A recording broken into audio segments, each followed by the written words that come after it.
अस्सलाम वालेकुम व्यूवर्स, आपको अपने चैनल दी इंफॉर्मेटिव पर खुशामदीद कहता हूँ।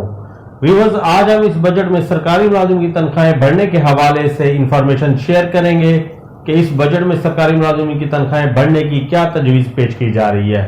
व्यूवर्स, अगर आप चाहते हैं कि सरकारी मुलाजिम की तनख्वाहें बढ़ने के हवाले से, पेंशन बढ़ने के हवाले से और सरकारी मुलाजिम को मिलने वाले अलाउंस के हवाले से जो भी नोटिफिकेशन या तजवीज़ पेश की जाती है, इसकी इंफॉर्मेशन बर वक्त हासिल करने के लिए दी इंफॉर्मेटिव चैनल को सब्सक्राइब करें और अपने दोस्तों के साथ शेयर करें। व्यूवर्स, अब हम बात करते हैं कि इस बजट में सरकारी मुलाजिम की तनख्वाहों में इजाफे की क्या तजवीज़ पेश की जा रही है। इतनी महंगाई के दौर में और पिछले 3 सालों के बजट में सरकारी मुलाजिम मुसलसल मायूसी और नाउमीदी का शिकार है और अब इनको इस बजट में तनख्वाहों में इजाफे की अच्छी उम्मीद थी, मगर ज़राए के मुताबिक तनख्वाहों में 20 से 30% इजाफे की तजवीज़ मुस्तरद कर दी गई है।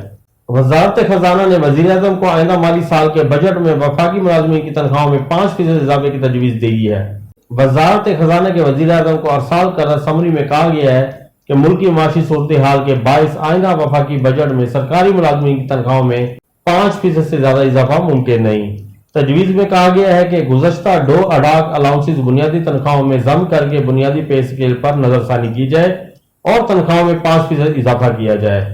और दूसरी तजवीज़ ये पेश की गई है कि बुनियादी तनख्वाहों पर 10% अडाक अलाउंस दिया जाए।